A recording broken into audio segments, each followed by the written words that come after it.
Hello guys, welcome to weekly pedia பாருங்க. Weekly cricketing அப்படி தெரிஞ்சுட்டு போங்க. ஸோ இந்த எபிசோட் ஒரு ஸ்பெஷலான எபிசோட். ஏன்னு பாத்தீங்கன்னா, இது நம்ம 100th எபிசோட் ஆஃப் கிரிக்கோ டைமண்ட். அதாவது இந்த வீடியோவோட வெற்றிகரமா நம்ம 100வது வீடியோ முடிக்கிறோம் கிரிக்கோ டைமண்ட்ல. ரொம்ப சந்தோஷமா இருக்கு. அதுவும் இல்லாம இன்னொரு ஸ்பெஷல் திங் இருக்கு. இன்னைக்கு பரத்தோட பிறந்த நாள். பரத்துக்கு கொஞ்சம் பிறந்த நாள் வாழ்த்துக்கள் சொல்லி பையனை என்கரேஜ் பண்ணுங்க. ஸோ ஃபர்ஸ்ட் எத்தனை இந்தியா வர்சஸ் இங்கிலாந்து அப்டேட்ஸ் பாத்துருவோமா? ஸோ மேட்ச் ஸ்டார்ட் ஆகுது. தேர்ட் மேட்ச் லார்ட்ஸ்ல ஆரம்பிக்கிறதுக்கு முன்னாடி ஒரு சேஞ்ச் ரெண்டு டீம்லுமே. நம்ம டீம்ல பாத்தீங்கன்னா பிரசித் கிருஷ்ணாக்கு பதில் ஜஸ்பிரித் பும்ரா உள்ள வராரு. நம்ம முன்னாடியே சொல்லியிருந்தோம் இதான் எக்ஸ்பெக்டட் சேஞ்சா இருக்கும்னு சொல்லிட்டு. இங்கிலாந்துலயும் பாத்தீங்கன்னா அதே மாதிரி டங்குக்கு பதில் Jofra Archer comes in. So ஒரு சேஞ்ச் நினைப்பீங்க, ஆனா அது மட்டும் சேஞ்ச் கிடையாது. டாஸ் வின் பண்ணி இங்கிலாந்து பேட்டிங் எடுத்திருக்காங்க. அதே ஒரு பெரிய சேஞ்ச். ரொம்ப வருஷமா அவங்க bowling எடுத்துட்டு இருந்தாங்க. எஸ்பெஷலி இந்த பேஸ் பாலரா ஃபர்ஸ்ட் டைம் பேட்டிங் எடுத்திருக்காங்க. இந்த வாட்டி பேட்டிங் எடுத்தது மட்டும் கிடையாது, அவங்க பேட்டிங் அப்ரோச்சே மாத்தி வச்சிருக்காங்க. Back to the old school cricket அப்படின்னே சொல்லலாம். நம்ம கிரிக்கெட் டெஸ்ட் கிரிக்கெட் எப்படி இருக்குமோ அந்த ஃபார்மேட்டே போயிட்டாங்க. திரும்ப அந்த டெஸ்ட் கிரிக்கெட்னா எப்படி 3 ரன் ரேட் 2 ரன் ரேட்ல விளையாடணும், அந்த மாதிரி இவங்க விளையாட ஆரம்பிச்சிட்டாங்க. ஒரு 83 ஓவர்ஸ் ஆட்டாங்க. 251 ஃபார் 4ன்னு சொல்லிட்டு ஃபர்ஸ்ட் டே வெற்றிகரமா முடிச்சிருக்காங்க. இது ரெண்டு சைடுமே பேலன்ஸான ஸ்கோர் தான் சொல்லலாம். ஏன்னா இந்தியாவுமே 4 விக்கெட்ஸ் எடுத்திருக்காங்க. அவங்க 251 ரன்ஸ்ன்றது நீங்க கம்மியா நினைக்காதீங்க. போன மேட்ச் எல்லாம் பார்த்துட்டு இது லார்ட்ஸ் பிச். நம்ம பிச் ப்ரெடிக்ட் பண்ணி இந்த மாதிரி தான் காலங்காலமா எப்படி லார்ட்ஸ்ல ஒரு greenish top with two paced pitch. Ball எந்த பால் ஏறும், எந்த பால் இறங்கும், எந்த பால் ஸ்பீடா வரும், எந்த பால் ஸ்லோவா வரும், எல்லாமே அன்பிரடிக்டபிளா இருக்கும். ஃபாஸ்ட் போலர்ஸ்க்கு ரொம்ப பக்காவான ஒரு பிச்சுன்னு சொல்லியிருந்தோம். அதே மாதிரி ஃபாஸ்ட் போலர்ஸ் நல்லா யூஸ் பண்ணி ஒரு 3 விக்கெட் எடுத்திருக்காங்க. கூட நம்ம ஜடேஜா ஒரு விக்கெட் எடுத்திருக்காரு. ஆலியா பாப் தூக்கி இருக்காரு. இந்த வாட்டி ரீசெண்டா ஆடிட்டு இருந்தாரு, ஜடேஜா கிட்ட மாட்டினாரு.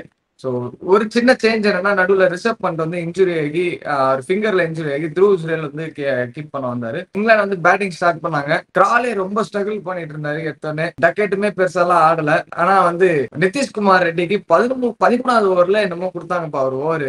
அந்த ஒரு ஓவர்ல தலைவர் 2 விக்கெட்டை தூக்கி போட்டு நம்மளுக்கு ஒரு மொமெண்டம் அங்க கூப்பிட்டு வந்தாரு. ஒரு எர்லியா கொடுக்கணும் நம்ம இந்த மாதிரி பவுலர். ஷர்துல் தாக்கூரே லேட்டா ஏன் கொடுத்தாரு அப்ப நம்ம கேட்டிருந்தோம். இப்ப நிதிஷ்குமார் ரெட்டி எல்லாம் கொடுக்கணும், நம்ம முன்னாடியே சொல்லியிருந்தோம். அதே மாதிரி கொடுத்துருக்காங்க. கொடுத்தது அவர் கரெக்டா யூஸ் பண்ணி 2 விக்கெட் நல்லா ஸ்விங் ஆச்சுங்க. கண்டிஷன்ஸ் அந்த பிக்சருமே அன்இவன் பவுன்ஸா இருக்கும், எந்த பால் ஏறி இறங்கும்னு தெரியாது. ஸோ அந்த கண்டிஷன்ஸ் எல்லாம் சூப்பரா யூஸ் பண்ணி நிதிஷ்குமார் ரெட்டி நல்லா ஷைன் ஆனாரு. அந்த 2 விக்கெட்டை தூக்கிட்டாரு. பென் டக்கெட்டையும் கிராலையும் தூக்கிட்டாரு. அதுக்கப்புறம் நம்ம தலைவர் ரூட்டு படுத்துட்டாரு, பாய் விரிச்சிட்டாரு.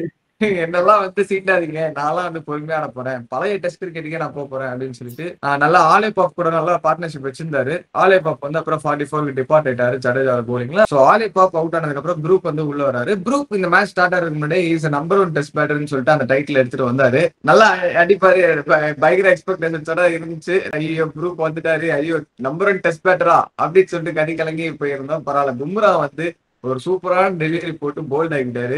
சந்தோஷம் முடிஞ்சதுன்னு பார்த்தா அடுத்து ஸ்டோக்ஸ் நிக்கிறாரு. ஸ்டோக்ஸ் என்ன அடிச்சு ஆட போறாரா அப்படின்னு பார்த்துருந்தோம். பார்த்தா தலைவன் 10 100 பால் என்னமோ அடி 40 ரன் என்னமோ அடிச்சு வச்சிருக்காரு. சோ ரெண்டு பேருமே ரூட்டும் சரி ஸ்டோக்ஸும் சரி சூப்பரா ஒரு பார்ட்னர்ஷிப் பில்ட் பண்ணிட்டு இருக்காங்க. ஸ்டோக்ஸ் 44ல என்னமோ இருக்காரு, ரூட் 99ல இருக்காரு. கடைசியா அந்த டே முடியும் போது கடைசி பால ரூட் ஒரு சிங்கிள் அடிக்கிறாரு. சிங்கிள் ஓடி முடிச்சுட்டு இப்படி பாக்குற ஜடேஜா இப்படி பால் கீழே வைக்கிற மாதிரி ஆக்ஷன் பண்றாரு. இப்படி போடுவா ஓடு அப்படின்னு சொல்லிட்டு. ஏன்னா 100 லாஸ்ட் பால்ல, அந்த டேவோட லாஸ்ட் பால் 100 அடிக்கணும் அப்படின்னு சொல்லி டெம்ப் பண்றாரு ரூட்டை. அதுக்கப்புறம் 251 ஃபார் 4ன்னு சொல்லிட்டு ஸ்டம்ப்ஸ் தேவன். ஆமா, இந்த டேல ஹைலைட்ஸ் அப்படின்னு பாத்தீங்கன்னா இந்தியா ஒரு பவுலர்ஸ் தான் நம்ம சொல்லணும். லைக் நான் ரொம்ப வருஷமா கிரிக்கெட் பார்த்துட்டு இருக்கேன். இந்தியா ஒரு ஓவர்சீஸ் கண்டிஷன்ல இவ்வளவு சூப்பரா ஸ்விங் பவுன்ஸ் எல்லாம் எக்ஸ்ட்ராக்ட் பண்ணி அது ஒரு பவுலர் 2 பவுலர் டாமினேட் பண்ணுவாங்க, அதெல்லாம் இருக்கும். பட் 4 பவுலருமே ஸ்விங் அண்ட் சீம் சூப்பரா எக்ஸிக்யூட் பண்ணி அது செம்மையா சூப்பரா போட்டாங்க. நீ சொன்ன மாதிரி நிதிஷ்குமார் ரெட்டி 13th ஓவர் கொண்டு வந்தாங்க. ஆக்சுவலி அதே சுப்மன் கில்க்கு ஒரு ஹேட்ஸ் ஆஃப், நல்ல ஒரு கேப்டன்சி மூவ் தான்.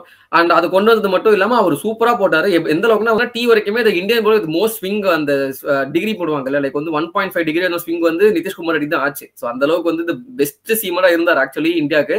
அதுக்கப்புறம் ஆகாஷ்தீப் பும்ரா டேக் ஓவர் பண்ணி அவங்க சூப்பரா போட்டாங்க. நியூ பால் ரீசெண்டா தான் எடுத்திருக்காங்க. 3 hours தான் ஓல்டு அந்த பால். சோ அதை எப்படி பண்ணும், ரூட் செஞ்சுரி கம்ப்ளீட் பண்ணுவாரா, ஒரு ரன் தான் பாக்கி இருக்கு, ஆனா அடிப்பாரா அப்படின்றது நம்ம பொறுத்திருந்து பார்க்கணும். அன்னைக்கு சொன்ன மாதிரி ரிஷப் பண்ட் இன்ஜுரி அது ஆல்ரெடி டவுட்ஸ் தான் இருக்காரு. அவர் ஆடுவாரா, கண்டினியூ பண்ணுவாரா, எப்படி எந்த அளவுக்கு ஒரு இன்ஜுரி இருக்கு. ஏன்னா அவர் பாதிலே போயிட்டு துருஜுல தான் ஃபுல் கீப்பிங் பண்ணாரு. கௌதம் கம்பீருமே சொல்லியிருந்தாங்க டேக்கு அப்புறம் இன்னும் நாங்க டெஸ்ட் எடுக்கல, நாளைக்கு மார்னிங் தான் டெஸ்ட் ரிப்போர்ட்ஸ் வரும் அப்படின்ற மாதிரி சொல்லியிருந்தாங்க. ஸோ அது வேற கொஞ்சம் கன்சர்ன். ஏன்னா ரிஷப் பண்ட் நம்மளுக்கு தெரியும் லைக் எந்த அளவுக்கு இம்பார்ட்டன்ட் நம்ம டீமுக்கு அப்படின்ட்டு. கில் ரிஷப் பண்ட் தான் ஆன் ஃபார்ம்ல இருக்கிற பிளேயர்ஸ். அடுத்து இங்கிலாந்துக்கு பாத்தீங்கன்னா பென் ஸ்டோக்ஸ் ஒரு ஹாம்ஸ்ட்ரிங் புல் இருந்தது அவருக்கு. அவர் ஒரு 20-25 ரன்ஸ் அந்த டைம்ல இருக்கும்போது ஒரு ரன் ஓடுறப்ப ஹாம்ஸ்ட்ரிங் புல் இருந்தது. அதுக்கப்புறம் அவர் சரியாயிட்டு தான் ஆடிட்டு இருக்காரு.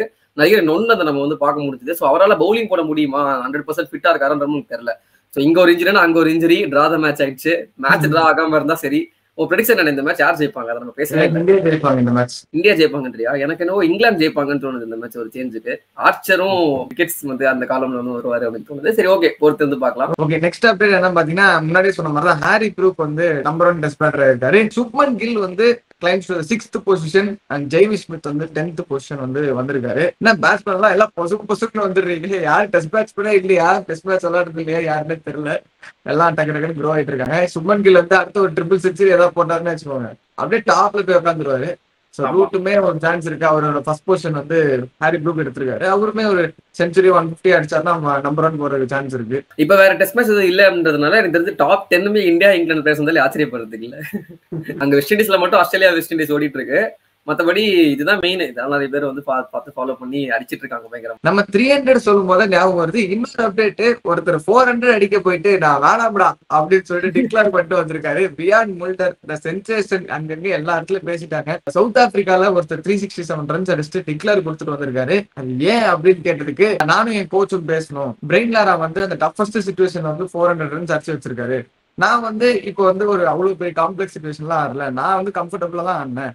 நான் இப்போ வந்து ஒரு 400 ரன்ஸ் அடிக்கணும்னா அந்த மாதிரி ஒரு சிச்சுவேஷன்ல தான் நான் அடிக்கணும். அதுவும் இல்லாம பிரெயின் லாரா வந்து அந்த ப்ரெஷர் சிச்சுவேஷன்ல அடிச்சதை வந்து நான் 400 அடிச்சு அதை வந்து கிராஸ் பண்ணி அவரை இது பண்ற மாதிரி ஆயிடும். ஸோ வந்து நான் ஓரளவுக்கு நல்ல ஒரு ப்ரெஷர் சிச்சுவேஷன்ல அடிச்சுதான் அந்த 400 அடிப்பேன். இப்போதான் நான் ஸ்டார்ட் பண்ணிருக்கேன் என் கரியரை. So it's long way to go அப்படின்னு சொல்லிட்டு பிரெயின் லாரா ரெக்கார்டுக்கு மதிப்பு கொடுத்து விட்டு வந்திருக்காரு 400 ரன்ஸை. இதுல வந்து நிறைய கிரிக்கெட்டர்ஸ் வந்து ஒப்பீனியன்ஸ் கொடுத்திருக்காங்க. மெயினா கிறிஸ் கெயில் என்ன சொல்லியிருக்காங்கன்னா, தட்ஸ் அ பிளண்டர். அவர் வந்து அந்த 400 அடிக்க போயிருக்கணும், அப்பதான் வந்து லெஜெண்ட்ஸ் உருவாகுவாங்க அப்படின்னு சொல்லிட்டு அவர் கிறிஸ் கெயில் அவர் ஒப்பீனியன் சொல்லியிருந்தாரு. பிரெயின் லாரா கிட்ட இவர் பேசும்போதே, வியான் மல்டர் பேசும்போதே பிரெயின் லாரா வந்து நீ அந்த 400 அடிச்சிருக்கணும் அப்படின்னு சொல்லிட்டு அவருமே சொல்லியிருந்தாரு. சோ வியான் மல்டர் வந்து ஒரு வேலை டிஸ்போரிட்டமோ அப்படின்னு சொல்லிட்டு ஃபியூச்சர்ல நடக்காம இருந்தா சரி, அவர் ஃபியூச்சர்ல அடிக்கிறதுக்கு திரும்ப வாழ்த்துக்கள் அவருக்கு. நிறைய பேர் வந்து இனிஷியலா டிக்ளேர் ஆனதுக்கு அப்புறம் சவுத் ஆப்பிரிக்கா கேப்டன் போட்டு அடிச்சிட்டு இருந்தாங்க. சரியா, நான் வந்து ட்விட்டர் இனிஷியல் ரியாக்ஷன்ஸ் பார்த்தனா இந்த கேப்டன் வந்து பொறாமப்பட்டாரு அப்படி அப்படின்ட்டு. அதுக்கப்புறம் தான் பார்த்தாடே கேப்டனே மல்றதாண்டா அந்த மேட்ச். ஆமா, ஏன்னா முன்னாடி மேட்ச்ல வந்து கேசவ் மகாராஜ் ஆடி இருந்தாரு, அவர் தான் கேப்டனா இருந்தாரு. இந்த மேட்ச்ல கேசவ் மகாராஜ் இல்லன்ட்டு ஸ்டாண்டிங் கேப்டன் வந்து வியான் மல்றதா, அதனால அவரே டிக்ளரேஷன் பண்ணியிருந்தாரு. சோ இதுதான் விஷயம். ஆக்சுவலி வந்து ஸ்டார்டிங்ல நிறைய நெகட்டிவ் கிரிட்டிசிசம்ஸ் அகைன்ஸ்ட் மல்டர்.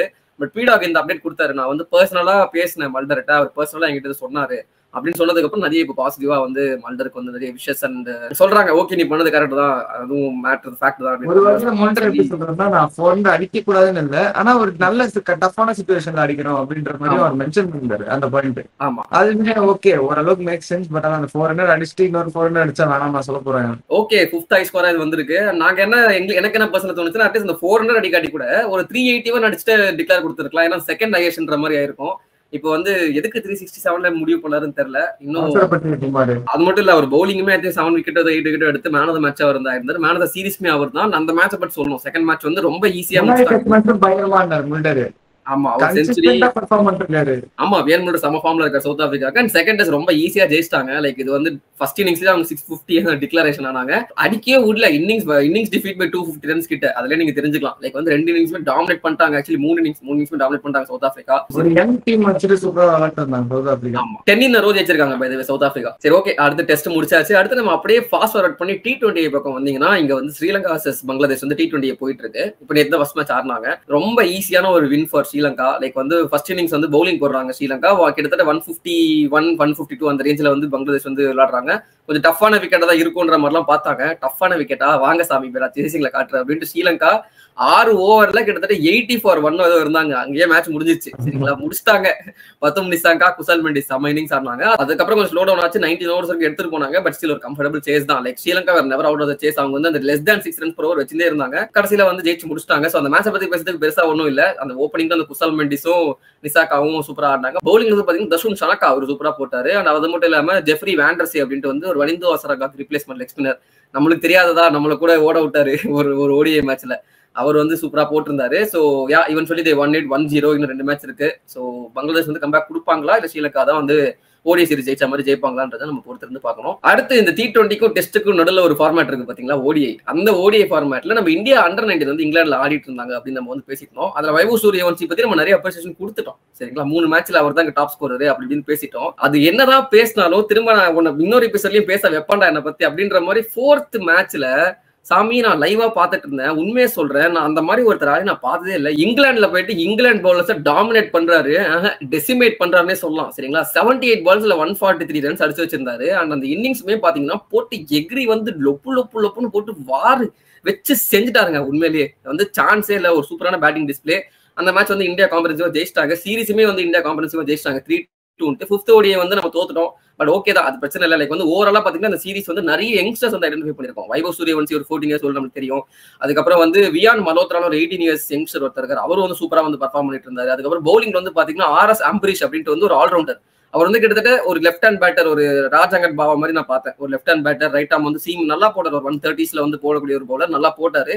அதுக்கப்புறம் வந்து கனிஷ்க் சௌஹான் அப்படின்ட்டு வந்து ஒரு ஸ்பின்னர், அவருமே வந்து சூப்பரா பெர்ஃபார்ம் பண்ணாரு. நிறைய யங்ஸ்டர்ஸ் வந்து ஐடென்டிஃபை பண்ணிருக்காங்க இந்தியா.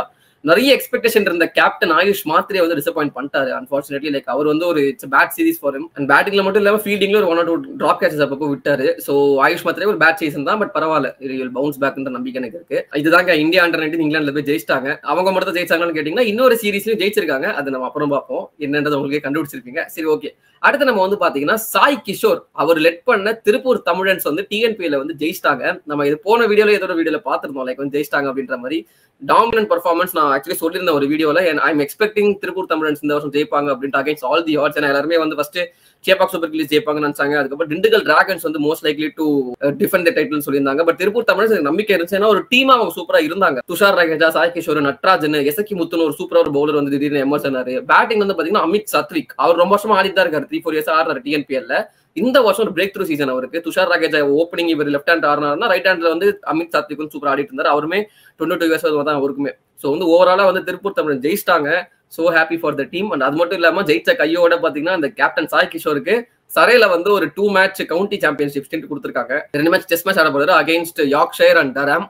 யார்க்ஷயருக்கு அகைன்ஸ்ட் ஆடுறப்போ will be facing Ruturaj Gaikwad. So வந்து அது எந்த அளவுக்கு ஃபன்னா இருக்க போகுதுன்றது நமக்கு தெரியல. சரி, ஓகே, இது நடக்கணும். அண்ட் நல்லா விளையாடிட்டு வந்தாங்க. எலிமினேட்டர் ஜெயிச்சு சேப்பாக் சூப்பர் கிங்ஸை போட்டுட்டு அதுக்கப்புறம் வந்து வந்தாங்க. But they couldn't make it in the final. Bharath சொன்ன மாதிரி திருப்பூர் தமிழன்ஸ் அடிச்சு நவுத்திட்டாங்க. டாமினேட் பெர்ஃபார்மன்ஸ் ஆக்சுவலி 200 ரன்ஸ் அடிச்சு 120க்கு ஆல் அவுட் பண்ணிட்டாங்க திண்டுக்கல். அண்ட் செகண்ட் இன்னிங்ஸ்ல 4 ஓவர்லயே மேட்ச் முடிஞ்சு போச்சு. 30 for 5 இருந்தாங்க திண்டுக்கல் டிராகன்ஸ். அதுலயே முடிஞ்சிச்சுன்னு தெரியும். TNPL முடிஞ்சிருச்சு. இதுல ஒரு நல்ல விஷயம் என்னன்னா விஜய் சங்கரும் அஸ்வினும் வந்து பயங்கரமா பெர்ஃபார்ம் பண்ணிருக்காங்க TNPL. விஜய் சங்கர் ஒரு ஆவரேஜ் விளையாடி இருக்காரு, 297 ரன்ஸ் அடிச்சிருக்காரு. என்னமோ பவுலிங்ல 10 விக்கெட் எடுத்தாரு விஜய் சங்கர். அதுக்கப்புறம் அஸ்வின் வந்து சூப்பரா போட்டு 13 விக்கெட் எடுத்தாரு 10 மேட்ச்ல. அவருமே ரன்ஸ் நிறைய அடிச்சிருந்தாரு. 2 பேருமே 150 ஸ்ட்ரைக் ரேட் விளையாடி 83 அடிச்சாரு ஒரு மேட்ச் அஸ்வின். சென்னை சூப்பர் கிங்ஸுக்கு ஒரு நல்ல பாசிட்டிவ் ஆஸ்பெக்ட் சொல்ல போனா. 2 பிளேயர் ஆனா இருப்பாங்களான்னு தெரியாது சீசன். அது சொல்லுது, அதுதான் மெயின்.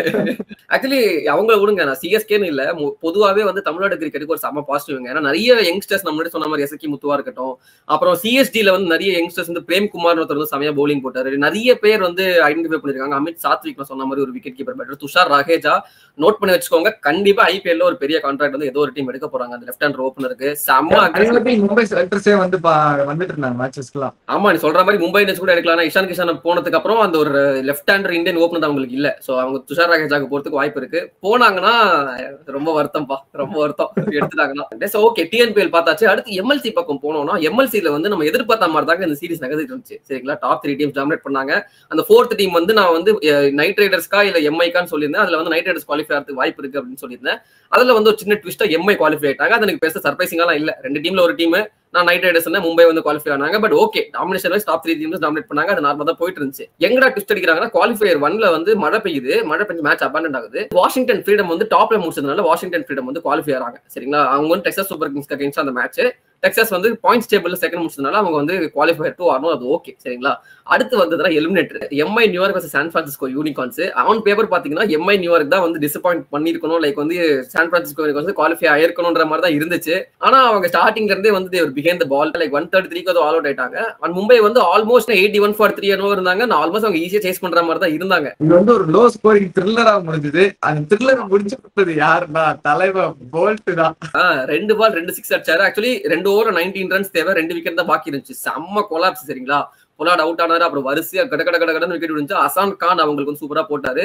அதே அசான் கானுக்கு அகைன்ஸ்டா 19th ஓவர் கமெண்டர்ஸ் எல்லாம் பயங்கர ஹைப் பண்ணிட்டு இருந்தாங்க. இந்த ஓவர்ல மேட்ச் முடிஞ்சிரும், அசான் கான் 2 விக்கெட் எடுக்க போறாரு, 5 விக்கெட் எடுக்க போறாரு பேசிட்டு இருக்கும் போது போல்ட் வந்து இருங்க பாய் 2 ஷாட் வச்சாரு பாருங்க. அப்பா, மும்பை இந்தியன்ஸ் கேம்ப்லயே பாத்துட்டு போல ட்ரெண்ட் போல்ட் வந்து ஸ்கை மாதிரி ஆடுறது, அவரை மாதிரி ஆடுறது. அந்த மாதிரி ஃபன் பண்ணிட்டு இருப்பாரு. சோ அத வந்து ஒரு வேளை ப்ரூவ் பண்ணிட்டாரு ஃபேன்ஸ்ல. ஆமா, கந்தராக்கோட்டை சமஸ்தானமே ஆடி போச்சுன்ற மாதிரி அங்க ஃபுல்லா அதர விட்டாரு டெக்சாஸையே. இப்ப அடுத்து நம்மளுக்கு வந்து குவாலிஃபயர் 2 வந்து பாத்தீங்கன்னா Texas super Kings versus Mi New York. இந்த பங்காளி ரைவல்ரி இஸ் பேக். ஆனா இவங்க 2 தடவை ஆச்சு டாமினேட் பண்ணி ஜெயிச்சிட்டாங்க டெக்சாஸ் சூப்பர் கிங்ஸ். இந்த தடவை தேர்ட் மேட்ச், இதுதான் வந்து முக்கியமான மேட்ச். யார் ஜெயிச்சு வந்து ஃபைனல்ஸ்க்கு போவாங்க அப்படின்றது வந்து தெரியல. உங்களோட கமெண்ட்ஸ் நீங்க கீழே போடுங்க. யார் ஜெயிப்பாங்க, டிஎஸ்கேவா இல்ல எம்ஐ நியூயார்க்கா, மினியா இல்ல டிஎஸ்கேவான்றது கமெண்ட்ஸ்ல போடுங்க. நம்ம வந்து மேட்ச் முடிச்சுட்டு நமக்கே தெரிஞ்சிடும். இன்னைக்குதான் மேட்ச். வந்து டிஎஸ்கே தான் என்ன சொல்றீங்க? டிஎஸ்கே கப் அடிப்பாங்க நான் சொல்லிருக்கேன். சோ வந்து ஆப்வியஸா டிஎஸ்கே தான்.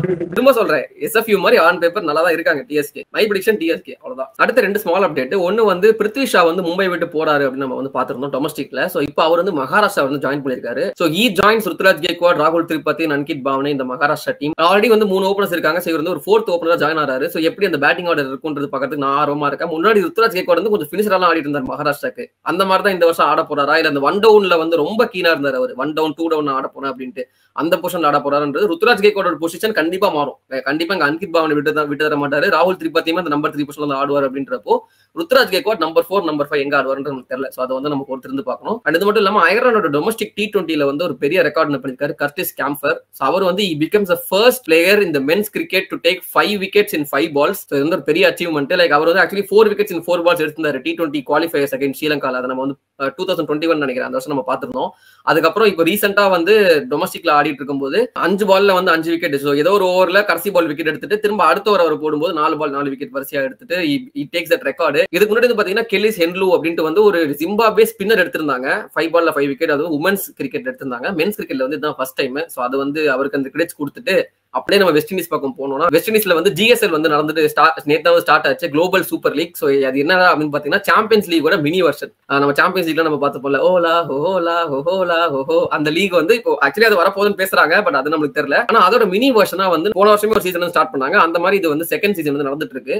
ஸோ இதுல வந்து பாத்தீங்கன்னா 5 டீம் வந்து பார்ட்டிசிபேட் பண்ணுது. கயானா அமேசான் வாரியர்ஸ் அவங்க தான் ஹோஸ்ட். அவங்க ஆடுறாங்க. ரெண்டாவது ராங்பூர் ரைடர்ஸ் பங்களாதேஷோட சாம்பியன்ஸ் அவங்க ஆடுறாங்க. அதுக்கப்புறம் ஹோபார்ட் ஹரிகேன்ஸ் பிக் பேஷோட சாம்பியன்ஸ் அவங்க ஆடுறாங்க. துபாய் கேபிட்டல்ஸ் அவங்க வந்து ஆடிட்டு இருக்காங்க. அதுக்கப்புறம் சென்ட்ரல் டிஸ்ட்ரிக்ட்ஸ் வந்து சூப்பர் ஸ்மாஷோட சாம்பியன்ஸ் அவங்க வந்து ஆடிட்டு இருக்காங்க. ஸோ இந்த 5 டீம்ல வந்து பாத்தீங்கன்னா நேத்து 2 மேட்ச்மே ஃபர்ஸ்ட் பேட்டிங் டீம் தான் ஜெயிச்சது. அண்ட் கயானால தான் மேட்ச் ஆடுறாங்கன்றப்போ ஸ்பின்னர் ஃப்ரெண்ட்லி கண்டிஷன்ஸ் எடுத்துக்க 150 சேஸ் பண்றது கஷ்டம் தான், அது நம்மளுக்கு தெரியும். ஸோ 2 டீம்லயுமே 2 மேட்ச்லயுமே 160 போஸ்ட் பண்ணி அந்த டீம் வந்து ஜெயிச்சிட்டாங்க. ஸோ மோஸ்டா இந்த லீக் இப்படிதாங்க போகும் சரிங்களா. ஆனா இதுல ஜோக் என்னன்னு பாத்தீங்கன்னா அந்த மெயின் டீம் இருந்திருக்கும் பாத்தீங்களா, ஜெயிச்ச டீம் இருந்திருக்கும் பாத்தீங்களா, அதுல வந்து 75% ஆஃப் த பிளேயர்ஸ் வந்து இந்த டீம்ல இல்லவே இல்லை. அதாவது ஹோபார்ட் ஹரிகேன்ஸ் பாத்தீங்கன்னா மிச்சல் ஓவன் கிடையாது, நேத்தன் எல்லிஸ் கிடையாது, வக்கார் சலம் கீல் கிடையாது, நிறைய கிறிஸ் ஜார்டன் கிடையாது. யாருமே அந்த ஜெயிச்ச டீம் டிம் டேவிட் யாருமே இல்ல. புதுசா வந்து மெஜாரிட்டியா செகண்ட் ஸ்ட்ரிங் இருந்த டீம் வந்து அப்படியே அமைச்சு வச்சிருக்காங்க. நிறைய ஃபாரின் பிளேயர்ஸ் மோஸ்டா வந்து வெஸ்ட் இண்டியன் பிளேயர்ஸ் வந்து ஆட் ஆனிருக்காங்க. Same goes with other teams as well. Dubai கேபிட்டல்ஸ்ல அதே மாதிரி தான். லைக் நிறைய பிளேயர்ஸ் வந்து இந்த ரோமன் பவல் இவங்க இல்ல, எங்க போனாங்கன்னே தெரியல. ரோமன் பவல் தான் ஜெயிச்சு கொடுத்தாரு, சிக்கந்தர் ரசா எல்லாம் எங்க போனாருன்னே தெரியல சரிங்களா. அந்த மாதிரி ஒரு டீம் புது டீமா இறக்கி விட்டுருக்காங்க. ஷகிப் அல் ஹசன் வந்து இந்த டீம்ல வந்து இருக்காரு. சோ மோஸ்டா டீம்ஸ் இதுதாங்க. அது வந்து ஆக்சுவல் மெஜாரிட்டி டீம் வந்து எந்த டீம் ஜெயிச்சதோ அந்த டீம் இல்ல சரிங்களா. இதான் வந்து கதை. யார் ஜெயிப்பாங்கன்றதும் கமெண்ட் செக்ஷன் வந்து போடுங்க. அண்ட் இதுதான் மென்ஸ் அப்டேட் வந்து இவ்வளவுதாங்க. நெக்ஸ்ட் உமன்ஸ் அப்டேட்ஸ் பார்த்தலாமா? ஆமா, உமன்ஸ்ல வந்து பாத்தீங்கன்னா ஒரு சீரிஸ் தான் போயிட்டு இருந்துச்சு. அந்த சீரிஸ்மே வந்து பாத்தீங்கன்னா India versus England series. India வந்து காம்பரன்சிவா இங்கிலாந்து வந்து ஜெயிச்சிட்டாங்க. இங்கிலாந்துல போயிட்டு இந்தியா அகைன் ஒரு டாமினேட்டிங்கான பெர்ஃபார்மன்ஸ். லைக் வந்து 3-1 ஜெயிச்சிருக்காங்க சரிங்களா. இதுல வந்து ஒரு சீமஸ் வந்து டாமினேட் பண்ணாங்க, சூப்பரா போட்டாங்கன்னு சொல்லி தான் எனக்கு சர்ப்ரைஸ் இன்னும் இருந்திருக்காது. என்ன ஷாக்னா இந்தியன் ஸ்பின்னர்ஸ் வந்து டாமினேட் பண்ணி, நான் எப்படி வைபவ் சூரியவன்சி சொன்னேன்ல டிசைமேட் பண்ணிட்டாருன்ட்டு, அதே மாதிரி தான். எங்க இருந்து வந்தாங்கன்னு தெரியல. தீப்தி சர்மா, ஸ்ரீ சரணி ஒரு யங்ஸ்டர் அவங்க சூப்பரா போட்டாங்க. அப்புறம் ராதா யாதவ் எல்லாமே சூப்பரா போட்டு சூப்பரான ஒரு விக்டரி. லைக் 5 மேட்ச் சீரிஸ்ல வந்து 3-1 ஜெயிச்சிட்டு இன்னொரு மேட்ச் இருக்கு. ஆக்சுவலி தேர்ட் மேட்ச் நம்ம ஓவர்ல தோத்துருப்போம். அதுமே நம்ம ஜெயிக்க வேண்டிய மேட்ச் பாட்டில் தான் பண்ணோம். ஆக்சுவலி 4 மேட்சுமே டாமினேஷன் தான் நம்ம பண்ணிருக்கோம். பேட்டிங்லயுமே வந்து பாத்தீங்கன்னா Smriti Mandhana, Shafali Verma form of their லைஃப்ல இருக்காங்க. செம்ம ஓப்பனிங் பார்ட்னர்ஷிப்.